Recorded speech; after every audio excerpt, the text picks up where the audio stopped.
Hi, welcome to another episode of Call GMS. I'm Guy Schwartz, I'm Stacy Schwartz. I'm Monica Jolly. and in this episode, we're going to talk about what's your rate.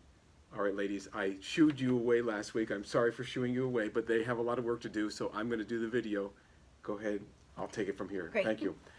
All right, so you think that would be an easy question, what's your rate? Well, it's not an easy question because there are many factors that go into answering that question.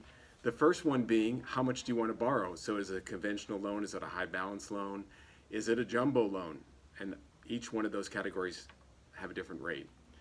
Second criteria is, are there going to be any secondary financing? Because if you are going to have secondary financing, some loans, specifically conventional, have a higher rate if you do.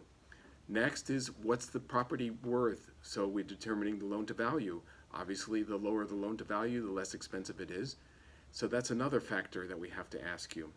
What's the appraised value? Hopefully the appraised value and the price are about the same or are the same.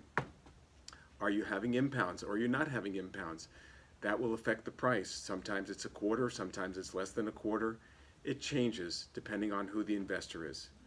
Next, FICO score. That's a big one. The lower your credit score, the more expensive the loan's going to be, period. Till you get to the point where you're not going to be able to get a loan. For instance, on a conventional loan, if you don't have a 620 credit score, you're not in the ballpark, sorry, no loan for you. FHA and VA will go down to lower credit scores, but you're going to pay. Most jumbo lenders, true jumbo lenders, will cut off after 680. They won't go below 680. All right, next is the property type. So is it a single family home? Is it a condominium? Condominiums are going to cost more if you don't put 25% down. So the rate is higher on a condo.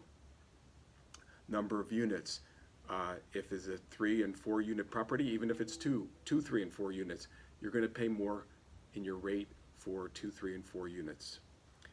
What county is it in? The reason we're concerned with the county is because some counties don't have the high balance loan limits like we do here in Alameda and Contra Costa County. It's just the conforming loan limits. And in some counties, the FHA loan limits are below the conforming loan limit. Next is obviously what type of loan. Well, that's going to vary. And how long you want to lock it in for. There's a 30-day price, a 15-day price, a 45-day price. The longer you ask the lender to lock in the loan, the more expensive it is because there's more risk.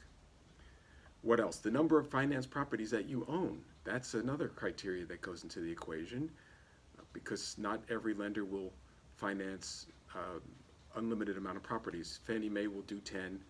Freddie, I think, does 8.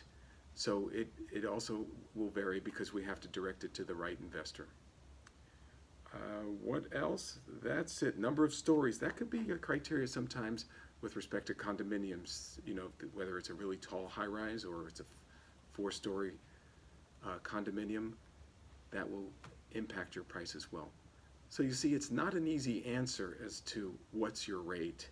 There's a zillion questions, and sometimes the customer, you know, they're dialing for dollars and they just want to get a rate, and we have to ask them all these questions to give them the correct information, but they think we're trying to rope them in. It's not roping them in, it's being honest and accurate. So the next time somebody asks, what's your rate? We have to ask you all those questions. Please be patient with us. Kirk out.